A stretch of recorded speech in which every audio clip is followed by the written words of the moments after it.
My pulse thundered in my ears as I lay motionless on the couch in our living room, the dim glow from the streetlight outside casting long shadows across the floor.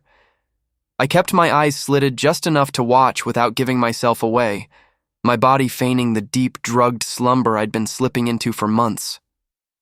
Across the room, in the corner by the bookshelf, my wife of 8 years, Laura, was on her knees, her fingers deftly working at a loose panel in the wall.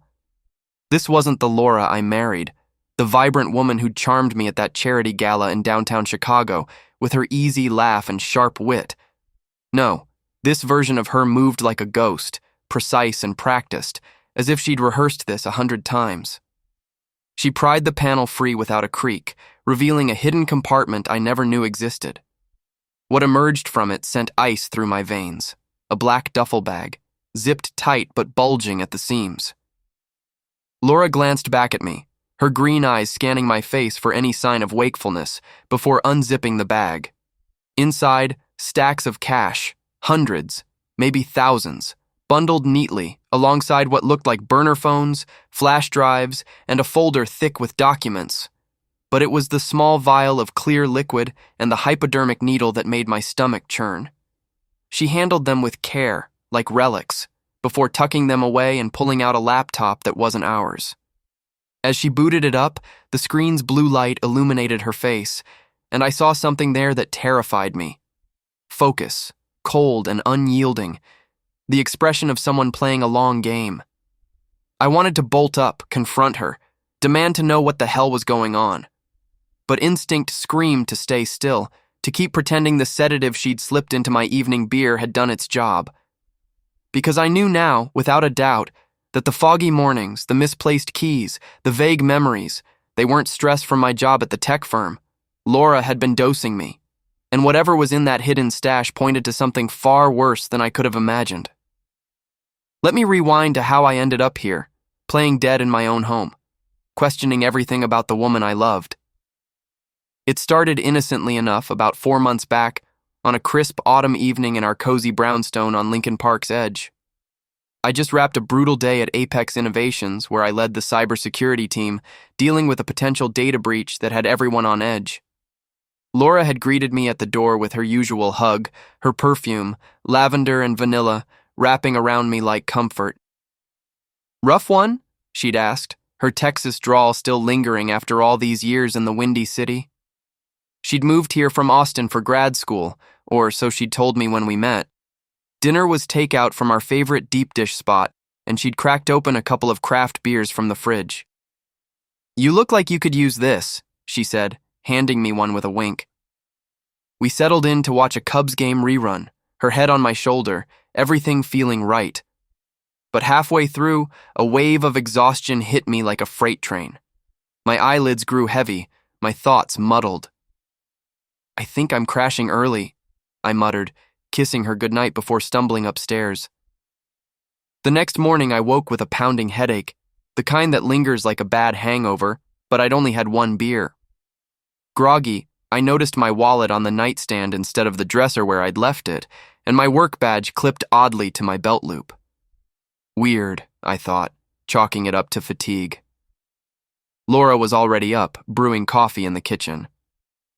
"Sleep okay, Mike?" she asked, using my nickname with that warm smile. "Yeah, like a rock," I replied, shaking off the unease. Over the next few weeks, it became a pattern. Every other night, after a beer or glass of wine she'd pour, I'd black out hard, waking disoriented with small things out of place. My phone's browser history showing sites I didn't remember visiting, emails marked as read that I hadn't touched, even my safe in the home office left slightly ajar once. At first, I blamed work stress.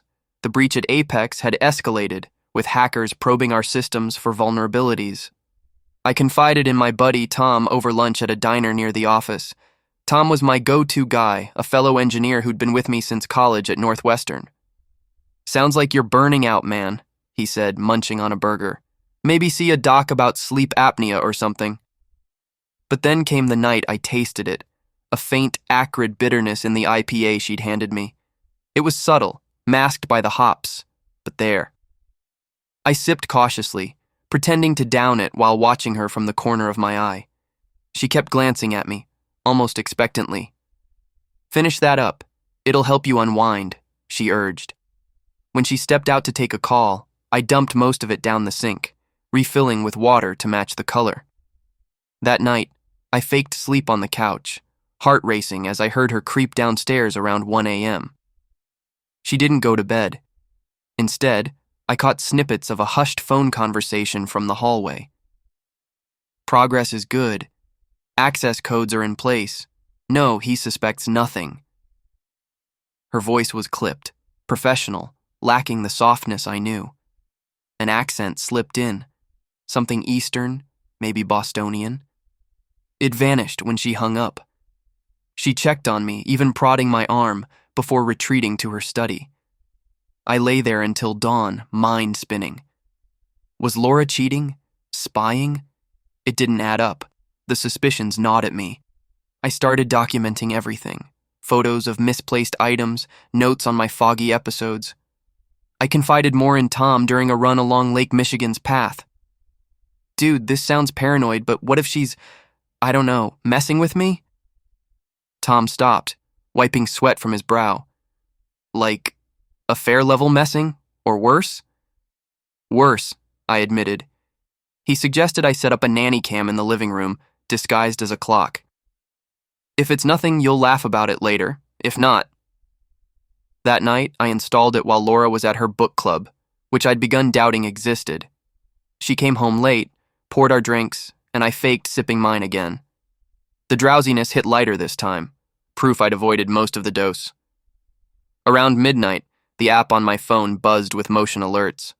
Peeking from under the blanket, I watched remotely as Laura entered the room, confirmed I was out, then went straight to my briefcase. She rifled through it, photographing my work notes on the breach investigation, even logging into my laptop with a password she shouldn't have known. My company's proprietary code, firewall protocols, client data. She copied it all to a flash drive. Then she made a call. "I've got the latest batch. The vulnerability is confirmed. We can exploit it next week. Payment as discussed." Her voice was all business, that accent creeping back. I nearly dropped my phone. This wasn't an affair. This was corporate espionage. But why me? Why us? The next day, I called in sick and dug deeper. At a coffee shop in Wrigleyville, I used a VPN to search Laura's name. Laura Hayes, maiden name Thompson, from Austin.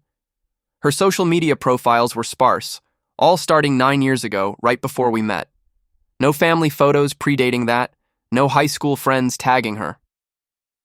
I paid for a background check online. Her social security number flagged as issued recently. Her grad degree from UT Austin unverified when I called the registrar.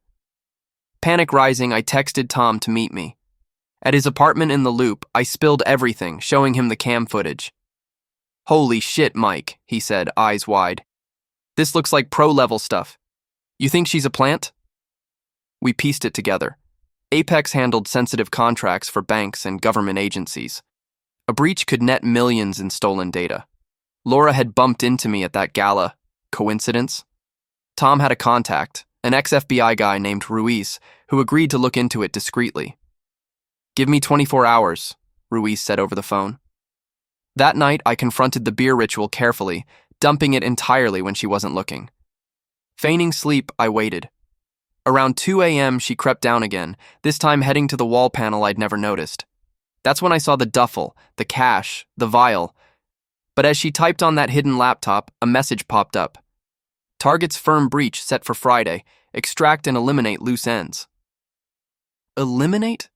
My blood ran cold. Was I the loose end? As I lay there, heart hammering, watching Laura slip the laptop back into the duffel, my mind raced with one question.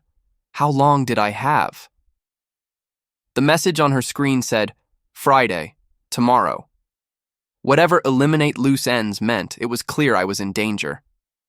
She zipped the bag, returned it to the wall compartment, and secured the panel with a soft click. Then she stood over me again, her shadow stretching across the couch. I forced my breathing to stay slow, even, like I was still under the sedatives' spell. She whispered my name. "Mike, You awake?" And when I didn't stir, she moved upstairs. I waited, counting her steps, until I heard the creak of our bedroom door. Only then did I exhale, my body trembling with adrenaline. I grabbed my phone and texted Ruiz. Found hidden bag. Cash, burner phones, vial with needle, laptop with message about breach and eliminate loose ends tomorrow. Help. His reply came fast. Stay calm. Meet me at 6 a.m., diner on Clark St. Bring your evidence. I didn't sleep. Every creak of the house felt like Laura coming back to finish me off. At 5 a.m., I slipped out, leaving a note about an early meeting, and drove to the diner, the nanny cam footage backed up on a USB in my pocket. Ruiz was waiting in a corner booth, his graying beard and sharp eyes giving him the look of someone who'd seen it all. I slid in across from him, passing the USB. "Laura's not who she says she is," I said, voice low. "She's targeting my company's systems, and I think she's planning to kill me." Ruiz watched the footage in silence, his jaw tightening as Laura photographed my work notes. "This is bad, Mike," he said finally. "The vial, the cash, the burners. It's a pro-hit kit. And that message? Sounds like a corporate espionage ring, maybe tied to international players. Apex's contracts with the feds make you a high-value target." He pulled out his phone, dialed a contact at the Chicago PD, and arranged for us to meet Detective Lisa Carter at a precinct in an hour. "You've got enough here for a warrant," he said, "but we need to catch her in the act to make it stick. Tonight's your best shot." Back home, I acted normal, though every moment felt like walking on a tightrope. Laura was in the kitchen, humming as she made coffee, her cheerfulness a mask that now seemed grotesque. "Big day at work?" she asked, sliding a mug toward me. I nodded, avoiding the coffee. "Yeah, finalizing the breach protocols." Her eyes flickered, interest, maybe greed. At noon, I met Carter and Ruiz at the precinct. Carter, a no-nonsense woman with a buzz cut, reviewed the footage and the background check I'd run. "Your wife's a ghost," she said. "No record of Laura Hayes before 2016. The SSN's tied to a deceased woman from Texas. We've seen this with organized groups, fake identities, long cons." She laid out a plan. I'd wear a wire tonight, confront Laura about the drugs, and get her to talk. They'd have a SWAT team outside our brownstone ready to move if she turned violent. "If she's planning to kill you tomorrow, she'll slip up under pressure," Carter said. I nodded, stomach churning. The idea of facing Laura, knowing she might have a syringe in her pocket, was terrifying. That evening, Laura ordered pizza, our usual Thursday night routine, and poured me a beer. I'd practiced all day, palming the drink, letting it dribble into a napkin when she wasn't looking. "You seem tense, Mike," she said, her smile tight as we sat at the dining table. "Work stress?" I took a deep breath, the wire taped to my chest, picking up every word. "Laura, I know about the sedatives." Her hand froze on her glass, eyes narrowing. "What are you talking about?" "The bitter taste in my beer, the blackouts, the way my stuff's been moved. I've got proof. You've been drugging me." For a split second, panic flashed across her face, replaced by cold calculation. "You're imagining things, babe. Work's got you paranoid." I pulled out my phone, showing a still from the nanny cam of her with my laptop. "This isn't imagination. I know about the hidden bag, the cash, the vial. What's the plan, Laura? Steal Apex's data and what? Kill me tomorrow?" Her face changed, the warmth draining like water from a cracked glass. She stood, stepping toward me, her voice low and edged with that unfamiliar accent. "You're smarter than I thought, Mike. Too bad it won't matter." She reached into her sweater pocket, and my heart stopped, expecting the syringe. Instead, she pulled out a small knife, its blade glinting under the kitchen light. "You weren't supposed to wake up until tomorrow. Makes this messier." Before I could react, Carter's voice boomed through hidden speakers. "Chicago PD, drop the weapon, Laura." The front door crashed open, and SWAT poured in, rifles trained on her. Laura froze, the knife slipping from her hand as Carter tackled her to the floor. "You're done," Carter growled, cuffing her wrists. Laura's eyes locked on mine, not with fear, but with a chilling promise. This isn't over, Mike. You have no idea who you're up against. The aftermath was chaos. Police tore apart the brownstone, recovering the duffel with $50,000, 5 burner phones, and encrypted drives. The vial tested positive for a lethal dose of fentanyl. The laptop revealed emails with coded instructions from a group tied to a Russian cybercrime syndicate targeting Apex's government contracts. Laura's real name, or one of them, was Irina Volkov, a known operative with a trail of aliases across the US and Europe.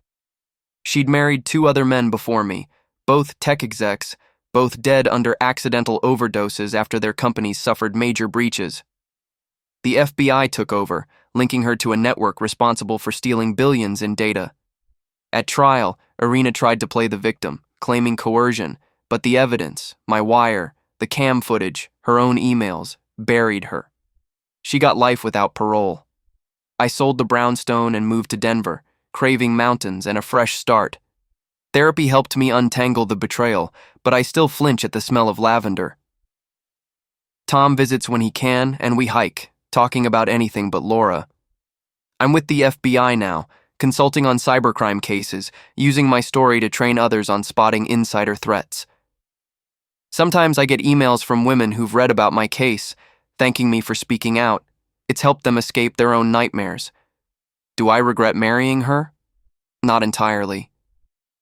The pain forged me into someone sharper, someone who trusts his gut. Irina thought she'd break me, but she didn't. I'm still here, rebuilding while she's locked away, her plans in ashes.